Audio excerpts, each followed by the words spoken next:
Hi, this is Ron Turner of FrontRunner 2020. Welcome to this episode of FrontRunner 2020. Before we start the program, let me say a few words about our purpose. We launched the FrontRunner 2020 series to support and encourage those on the journey towards elected office. We aim to present relevant programming for those aspiring to run so you can lay the groundwork and be prepared. In addition, some of our presentations are focused on strategies and tactics for use during your campaign. Our guests are the best in their field, and in some specialties this means going outside of politics to the business community. You'll see that we emphasize marketing and building your brand as core strategic components. There are many things you can do before you announce your candidacy that will enhance your potential and eliminate roadblocks that may get in your way. We recognize this path as a matter of personal growth and, yes, a calling.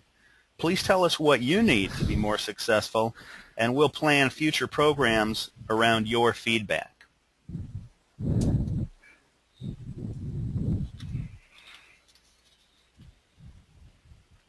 Peter Bratt is an expert in geographical political analysis. He holds a master's degree in urban planning from the University of Michigan and a political science degree from Calvin College. At PAB Consulting, he has provided winning advice to campaigns in Michigan, Ohio, and Pennsylvania before moving to Texas. He spent 2011 serving as a consultant to municipalities on redistricting efforts here. PAB specializes in voter analysis and targeting, and they work at every level, including local non-partisan elections. Tonight, Peter's excellent presentation takes imaginary candidate Jack Burden through a methodical process of analyzing a district to see exactly how many votes are required to win. Peter shares the free online data resources you'll need for your race. He shows you how to filter historical voter files to get meaningful insights. You'll learn how to calculate that all-important win number, which is the cornerstone of your campaign plan and budget. And please stick around to the end to get answers to your personal questions in an in-depth Q&A session. Peter, you have the floor. And thank you, Ron, for your kind introduction. Hello, everyone. As Ron said, my name is Peter, and I'm really glad to be here tonight. Ron went over my background, but I'll talk a bit about it. I'm a native Michigander who moved to Texas last year. When I attended graduate school at the University of Michigan, I had a lot of classes that really allowed me to tie in my political junkie habits with my geographic coursework for urban planning.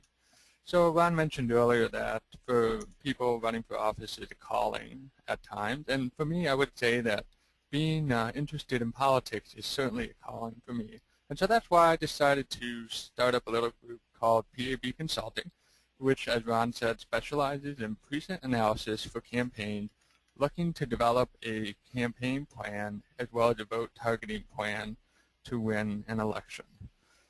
So, as Ron mentioned, I'm originally from Michigan, and I've worked with a number of campaigns there. And one specific example, in 2009, I worked with a campaign for a candidate who had called me up about 18 months prior to the 2010 election. And he asked me how many votes he thought he would get. And I said, well, I'd say about 52%. And he told me, well, why don't you back that up with some data? So he gave me a month, and I gave the information to him and then worked with him through the campaign. And sure enough, even though it was a Republican year in Michigan, he got 52% of the vote in a swing seat that was open. I've also, as Ron mentioned, worked on campaigns in Pennsylvania. In Pennsylvania, I worked on one campaign that had an open state house seat that had been held by the GOP for over 30 years. No one expected the Democratic candidate to have a shot, and indeed money was rather limited till the closing weeks of the election. When we won, it was due in part to the careful precinct analysis and demographic research that PAB Consulting did 7 months earlier for the candidate. In short, we were prepared while the other side was not. So here's an outline of my presentation today. As always, I'm hoping for a lot of audience feedback, whether it be in questions at the end of the presentation, potential feedback from Ron, or emails that you can send me after the show. Our topic today is learning more about a district you are considering to run for elected office in. It could be the presidency, but it might be something more like a state senate race, a local school board seat, or as precinct captain. So let's get this started. The first part of any precinct analysis is why bother? And first of all, then, what in the world is precinct analysis? I like to tell people it's rather like detective work. When you research the past as well as the present to find out what might happen in the future. A precinct analysis, if done right, is the most affordable tool that any candidate can use when starting to consider a run for office. If you are approached by a candidate or a campaign that has not done precinct analysis, consider asking them why they haven't done this analysis yet, and request that they think about doing so. Because a precinct analysis can tell you whether you can win the race, what sort of people and groups live in your district, where your potential supporters live, and conversely where your opponent's strongholds are. However, most importantly, a good study can show you where to spend your time, treasure, and talent during the election cycle. So let's meet a potential candidate.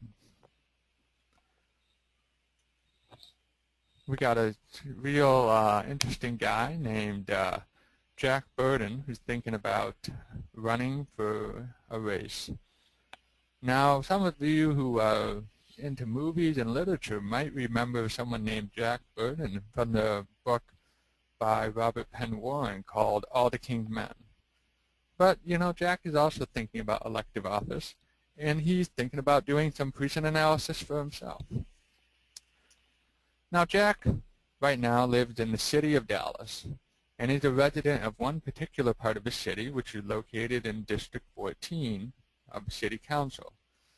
Jack's been involved with a number of things. He's interested in local governance, and he's been a rather interested citizen who's been on some local boards as well. Lately, he's been thinking about running for city council because his incumbent city council member, Angela Hunt, is term limited and cannot run for office again in 2013. While Jack's thinking about this, he remembers a quote from one of famous politicians in the past 25 years, Paul Wellstone.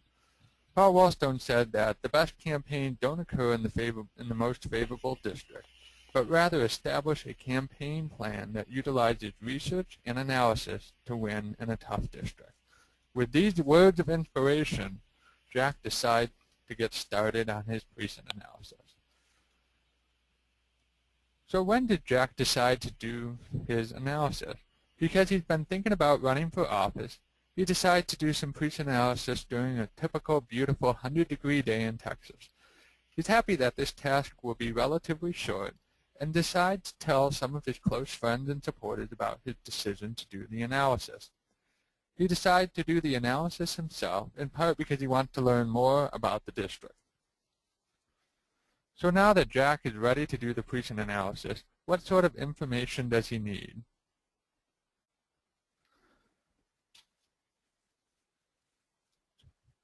So Jack will want to look to different types of data and where the action is for the precinct analysis.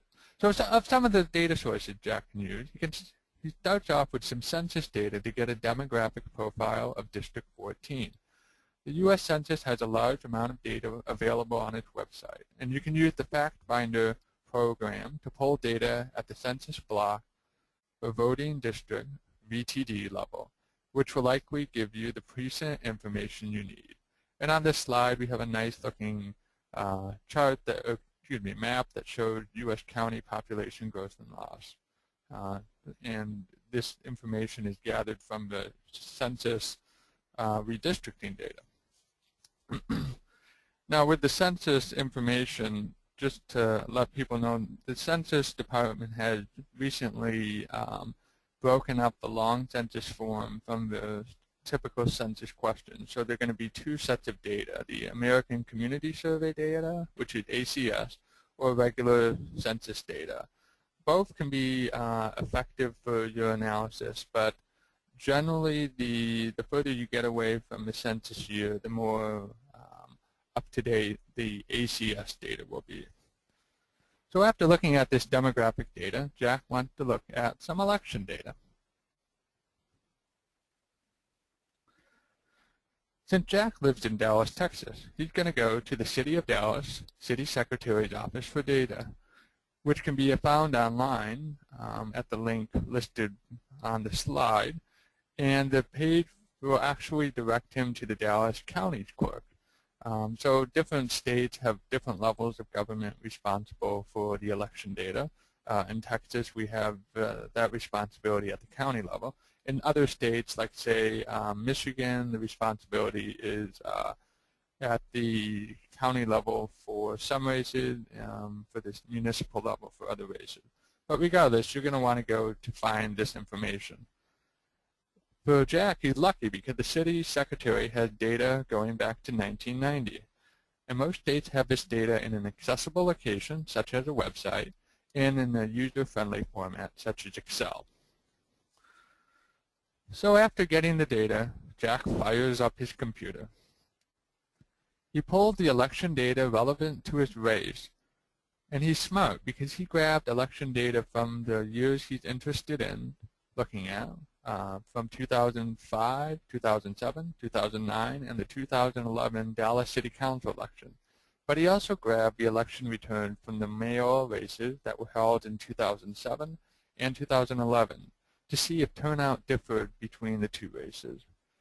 So generally what we've done for races is you want to use between 4 and 5 the previous cycles. So now that Jack has gathered his data, he's starting to think of ways to analyze the information.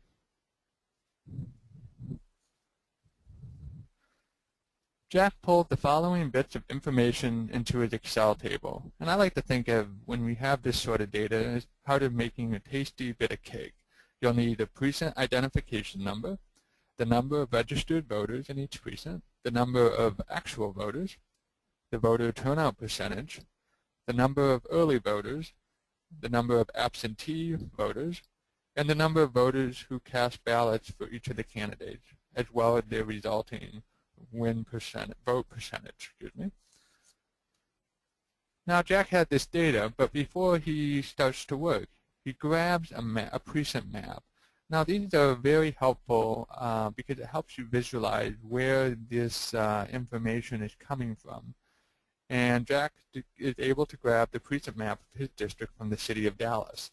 Most municipal government and county governments will have the precinct data in a very accessible site, and you can often download it as a PDF. So I highly recommend you have one close by as you do your work.